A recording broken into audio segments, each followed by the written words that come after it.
On a bustling city corner, where the sounds of honking cars and chattering pedestrians filled the air, an elderly man sat on a cardboard mat. His face was weathered, his clothes tattered, and his hands, once strong, now trembled slightly as they gripped a worn-out walking stick. His name was Jack, and his life had been reduced to the cold, hard pavement, the harsh winds, and the relentless passing of people who never seemed to notice him. But what most didn't know was that Jack's story wasn't always one of misery. Years ago, he was a young man full of dreams and ambition, a man who had worked hard to build a life for himself. He had been a talented carpenter, skilled in crafting beautiful furniture, and he had hoped to one day own his own shop. But life had other plans. One unfortunate accident had caused him to lose everything: his job, his home, and his family. Now Jack had become just another face among the faceless on the streets, with only his dreams to keep him company.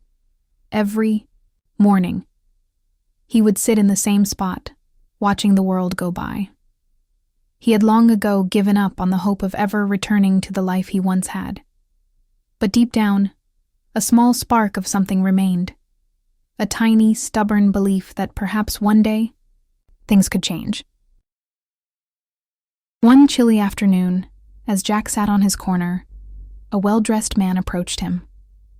The man was in his mid-30s, with sharp eyes and a confident stride. He wore a tailored suit, a contrast to the ragged appearance of the man on the sidewalk. "Excuse me, sir," the man said, crouching down to Jack's level. "Would you like something to eat?" Jack looked up, surprised. It had been years since anyone had spoken to him with such genuine concern. "I don't need anything," Jack replied gruffly, though his stomach growled in protest. The man smiled. "I'm Nathan. I've seen you here before. I'm not just offering you food. I want to talk to you." Jack was skeptical but nodded. "Talk? What's there to talk about?" Nathan sat down next to him on the sidewalk, and for the next half hour, the two of them exchanged stories. Nathan was a young entrepreneur who had recently started a construction business, and despite his busy life, he had taken the time to talk to Jack, out of curiosity and a desire to help. As they spoke, Jack found himself opening up. He told Nathan about his past, his dreams, and his regrets. Nathan listened without judgment, offering nothing but encouragement. "You've got skills, Jack," Nathan said with a thoughtful expression. "You were a carpenter, right? You could still do that. I've got some work lined up and I could use someone with your experience." Jack felt a flicker of hope. Could it be possible? Could he really get back on his feet? "I haven't worked in years," Jack replied, doubt creeping into his voice. "Who would hire someone like me?" "I would," Nathan said firmly. "I believe in second chances. I can give you one." The next few days were a blur of uncertainty and excitement for Jack. With Nathan's help, Jack managed to find a small, rented workshop. It was far from luxurious, but it was enough.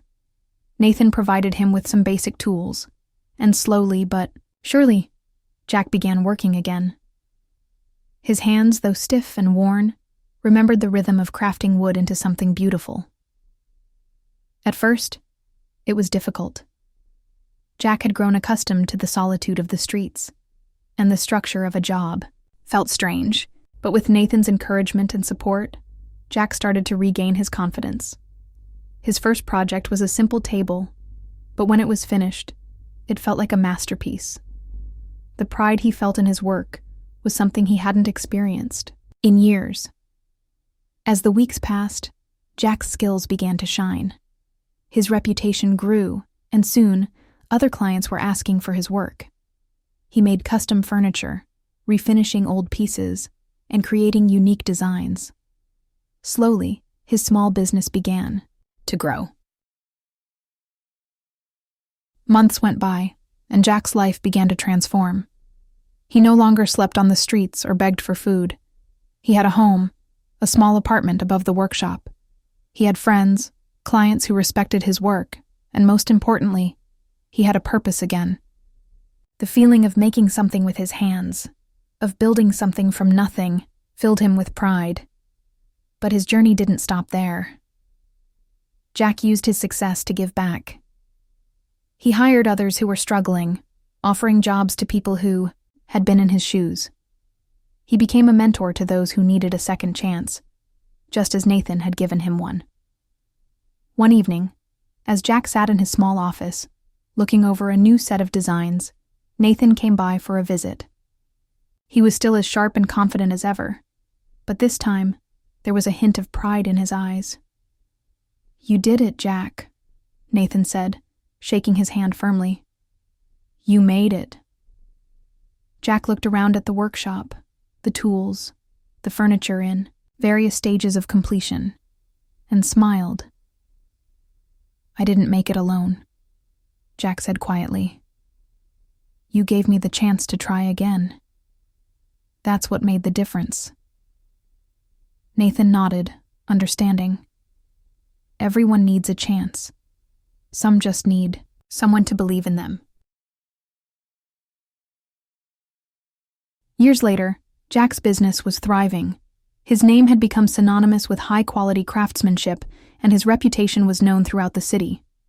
His story, a tale of perseverance and the power of second chances, was shared by many, inspiring others to rebuild their lives, no matter how far they had fallen. Jack often visited the street corner where he had spent his darkest days. It had been a long road, but looking back, he could see how far he had come. He wasn't just a successful businessman now. He was a man who had rediscovered his dignity, his passion, and his worth. One day, while sitting at the same corner, a young man approached him. He was thin, ragged, and had that look of hopelessness that Jack knew all too well. "Hey," the young man said softly. "Do you think there's a chance for me? A second chance?" Jack looked up, his eyes filled with understanding. He smiled warmly and patted the spot next to him on the sidewalk. "There's always a chance," Jack said. "It just takes the right person to believe in you." And with that, Jack knew his legacy wasn't just in the furniture he crafted. It was in the lives he had touched, the second chances he had given, and the hope he had restored to those who needed it most. Jack's story spread far beyond the city streets. He became a symbol of resilience, and the idea that success isn't just about wealth or fame, but about overcoming adversity and giving back. His business grew, but so did his heart. He continued to offer help and guidance to those who needed it, just as Nathan had done for him. Jack's journey was one of transformation, not just of his own life, but of the lives of those he touched. And in the end, his greatest success wasn't the empire he built. It was the lives he changed along the way.